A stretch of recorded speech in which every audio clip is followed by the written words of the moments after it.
뇌생남에게 가장 발달된 기관은 어디일까요? 뇌생남이니 당연히 뇌가 발달했겠죠. 하지만 뇌 말고도 다른 기관이 잘 발달되었다고 합니다. 그래서 더 섹시하다고 합니다. 뇌생남이 발달한 기관, 그래서 더 섹시한 신체 부위는 어디인지 한번 찾아보겠습니다. 요즘은 남녀를 가리지 않고 자신의 섹시함을 어필하는 것이 유행이 되고 있습니다.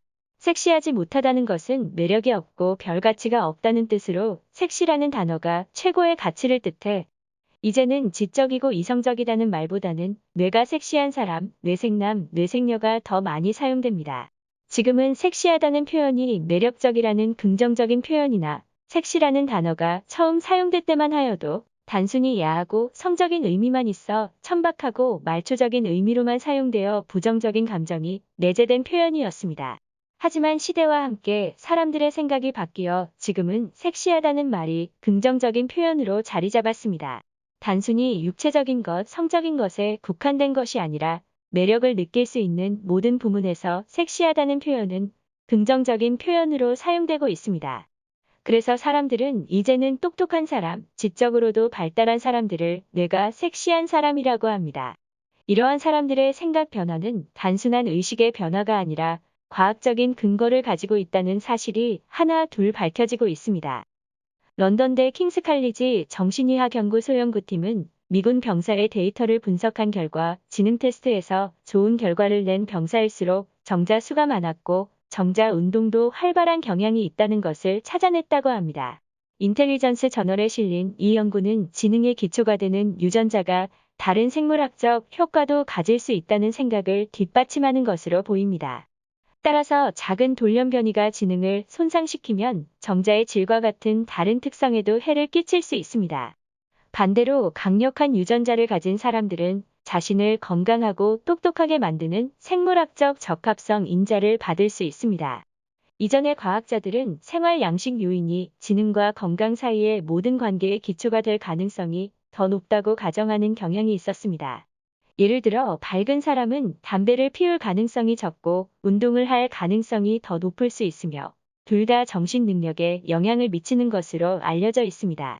하지만 작지만 통계적으로 유의미한 연관성을 발견했고 흡연이나 음주와 같은 건강에 해로운 습관으로 설명할 수 없음을 보여주었습니다. 이 연구는 여러 지능 검사를 받고 정액 샘플을 제공한 425명의 남성을 대상으로 했습니다. 연구자들은 나이와 생활 방식에 관계없이 지능이 정자의 질에 대한 세 가지 척도인 숫자, 집중력 및 움직임 능력과 상관관계가 있음을 발견했습니다.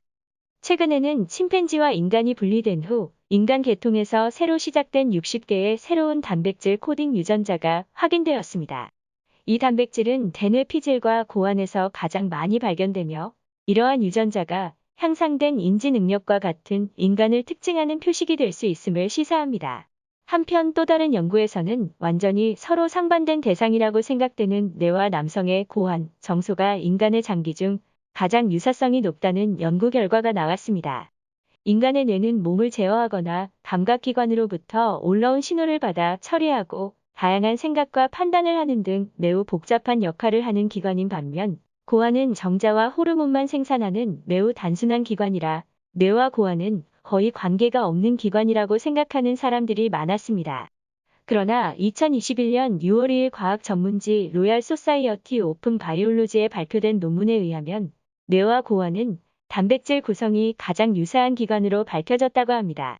포르투갈 아베이로 대학 생물의학 연구소 소속 연구팀은 뇌, 고환, 심장, 장, 난소, 태반을 포함한 33가지 기관의 단백질을 서로 비교하는 실험을 진행하였습니다. 실험 결과 인간의 뇌를 구성하는 1만 4,315개의 단백질과 고환을 구성하는 1만 5,687개의 단백질 중 1만 3,442개의 단백질이 모두 공통적으로 존재한다고 합니다. 이러한 발견은 뇌와 고환이 모든 기관 중 가장 많은 유전자를 공유하고 있다는 유전자 발현 연구에서도 뒷받침되고 있습니다. 그럼 어째서 서로 상반된 뇌와 고환은 이 정도로 아주 비슷한 것일까요? 연구팀은 이 질문을 풀기 위해 서로 같이 소유하고 있는 공유 단백질의 역할에 주목하였습니다. 공유 단백질의 역할을 통해 연구팀은 뇌와 고환의 세 가지 공통점을 발견하였습니다. 첫 번째는 뇌와 고환 모두 대량의 에너지를 소비하는 기관이라는 것입니다. 뇌는 끊임없이 사고하고 정보를 처리하기 위해 많은 신경세포, 뉴런이 있습니다. 마찬가지로 고환 정소에는 하루에 수천만 개의 정자를 생산하기 위한 생식세포가 있습니다. 신경세포와 생식세포는 어마어마한 활동량을 유지하기 위해 많은 에너지를 소모합니다. 이렇게 많은 에너지는 젖산의 대량 공급을 통해 이루어지는데 젖산을 생성하는 단백질들이 공통적으로 뇌와 고환에 분포하고 있습니다. 두 번째 공통점은 두 기관 모두 유사한 방어 기능을 가지고 있다는 것입니다. 다른 조직과 비교하여 인간의 뇌와 고환은 높은 에너지와 많은 산소가 요구되어 다중불포와 지방산으로 인한 특히 산화 손상에 취약합니다.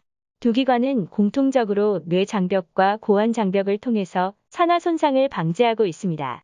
혈액과 조직액 간의 물질 교환을 제한하는 혈액-뇌 관문이라는 기구가 존재하여 뇌를 유해 물질로부터 보호하고 있습니다. 한편 고환에도 혈액-고환 관문이라는 기구가 존재하여 정자세포를 혈액으로부터 보호하고 있습니다. 이처럼 뇌와 고환을 혈액으로부터 보호하기 위해 만들어지는 장벽을 구성하는 단백질 역시 공유 단백질입니다. 세 번째는 신경세포와 정자 간의 유사성이 있습니다. 신경세포와 정자는 세포의 배출이라는 공통의 프로세스가 있습니다. 이것은 세포 내부에서 만들어진 물질을 외부로 이동시키기 위한 과정입니다. 예를 들어 뇌세포가 서로 신경 전달 물질을 교환할 때 세포의 배출이 발생합니다. 마찬가지로 정자가 수정인자를 방출할 때 세포의 배출이 일어납니다. 또한 세포의 배출은 그 활동의 일환으로 물질의 상호작용을 돕는 기능이 있습니다. 이는 뉴런의 경우는 세포 간의 통신을 가능케 하는 신경돌기의 성장을 돕고 정자의 경우는 정자와 난자의 융합을 돕는 것입니다.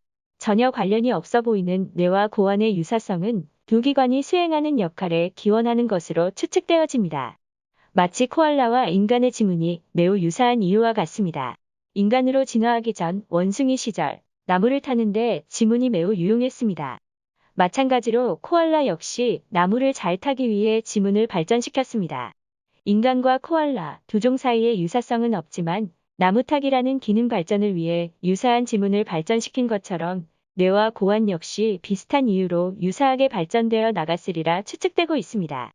뇌를 구성하는 단백질과 고환을 구성하는 단백질의 큰 유사성은 뇌가 건강한 사람이 성기능도 건강하다는 유의미한 관계를 제공합니다.